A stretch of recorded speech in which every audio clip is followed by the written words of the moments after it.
The G-Wade Podcast with Deacon Dirty. Yeah, that's crazy. So but you do the multimedia thing, videography, photography, MC.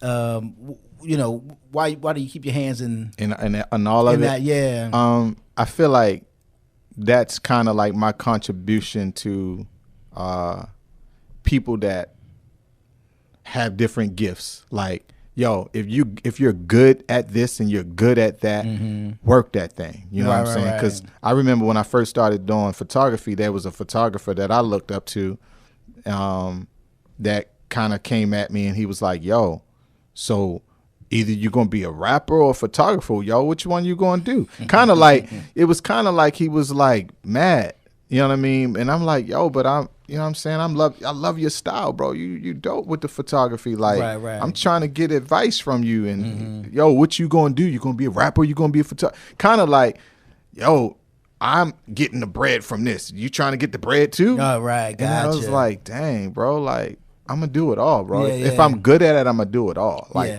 and I had that in me. I just didn't know. And then when I start shooting, I'm like, yo, I'm kind of cool with this. So yeah, you did a shoot for me. Yeah. I don't know if I used the pics. Hey, man, shoot.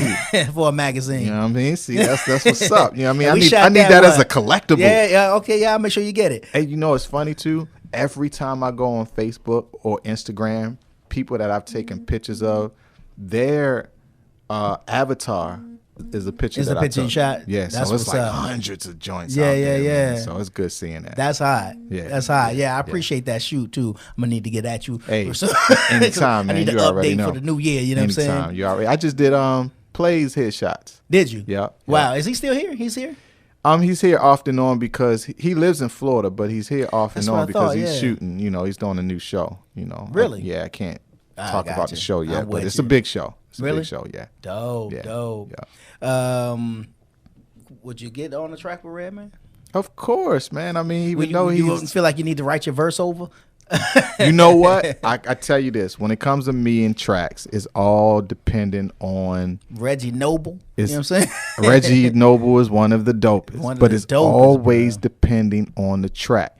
If Red and I got on a track and it was done by Rockwilder, okay, bro. Yeah. Man. I'm gonna be up there with my boy. I'm gonna be honest with y'all. Like, I can't do a track with just Red. I got to do a track with Red and Meth.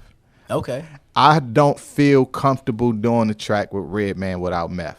I love the chemistry between the two of them. Chemistry is dope. And I've seen one guy do it, Loaded Lux, and that's one of my favorite songs. One of my favorite songs. With both of them? With both of them. Oh, snap. And it's dope. It is so dope. Like, and it's been some years since they dropped that, but I still listen to that joint.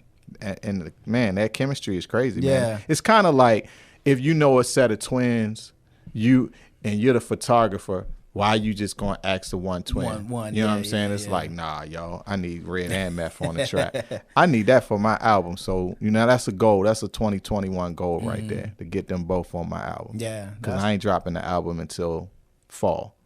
Okay. I'm gonna drop an EP. 2021. Yeah, I'm gonna drop an EP before then. You're gonna get an EP this spring for sure. You might get a second album, but before the album. What if Atlantic come knocking? Because I think Atlantic is the only one out there signing people right now. Nah, Isn't man. it only Atlantic? Nah, it's a couple Them of and 300. signing. It's a couple people signing. Like my first week of releasing, Sony hollered at me. Really? And then another indie hollered at me right after that. Like, they came that came like the same week. That was the week after Christmas. What was the was it a well, I can't say it was an offer you couldn't refuse, because clearly I just wasn't trying to take it because I feel like, and I explained to them, you know, in detail, like, I ain't giving too much detail. I of course I was like, thank you, you know what I'm saying? Right. But I want to see what I can do on my own. You know what I mean? Like, if you already calling me and this the first record I dropped, nah, yo, like, I ain't that stupid. Right. Like, I'm not desperate. You know what I'm saying? Like, if you hollered at me and you are who you are solid like that, like, oh shoot, let me see what I can do in the springtime, because either y'all gonna up the ante or somebody else gonna come if you're thinking about a label and you're an artist, your best bet is to create a situation where there are bidding wars. Because if you're not trying to do it that way, then, but I don't need no loan for no label, man. If it ain't a partnership, I ain't rocking with them. Right. You know what I'm saying? I can do partnerships, but because they got distribution and they got they have a lot of things that we don't have when it comes to reach and connections. That machine works with radio. They got the best relationships with radio right now, and I got to send my joint individually out to people. You know what I'm saying? I got to rock with the DJs and get down with the record pools. But with radio, nah, they got the relationship. And your joint is just automatic. Right. And television. They got television too. So that was going to be my next question. Have you considered, excuse me, have you considered like acting? You know what? I haven't. I've considered acting, but I love improv. Okay. So if I do anything acting wise, so you want reality TV? I don't want the reality TV that we know. Right. I don't want the Love and Hip Hop. Right. Dang, why did they call it Love and Hip Hop?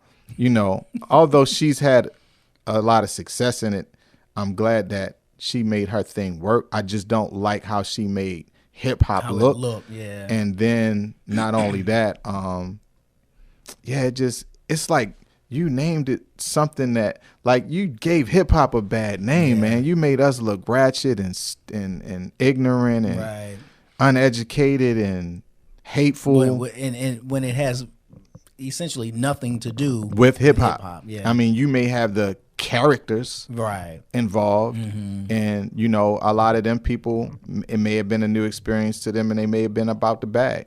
So it may not have been something that they thought about. It may have been like, yo, I can get this change right now, and I need this money right now. So can't have no shade against that, but it needs to be some real reality shows out that show, you know, what hip hop life is like. You know what I mean? And of course, there's gonna be some drama all the time. Facts. But let it be some real drama, not just some people just acting stupid, like, yo, I'm gonna throw my phone at you and you gonna throw the mic at me. And then Deacon Dirty, like, you throwing that joint at my boy, I'm gonna throw this freaking monitor at you. You know what I'm saying? Right. And then everybody watching, like, yo, this is a great show. Like, really? Yo, it's a great show. Who gonna pay for all this stuff that just got broke? You know what I'm saying? They making so much of them sponsors, man, because I was working on doing some freelance with a production company. Shout outs to my man Jamal Simmons, Frame 88 here in Atlanta. And when I was doing we was doing the shoots, sizzle reels, all this stuff for the reality shows. And I was watching the way they were shooting, and I was like, wait a minute. So even though it's not scripted, it's scripted. Right. You know what I'm saying? That's what I'm starting to learn, like, this ain't real. That's not reality. You know what I mean? Right. We need that fight again. You know what I mean? I got it now. Man, look, it ain't gonna be like that, man. Like, not where we come from, man. Like, where we come from, you don't get to fight the second time. Right. Somebody knocked out, and you gotta wait till the cat. And then when the cat get up, he's like, yo, I ain't doing this no more. You know what I'm saying? Where my pistol at? Right. So nah, man. I would do that if I'm able to really not only just be myself, but I love improv, man.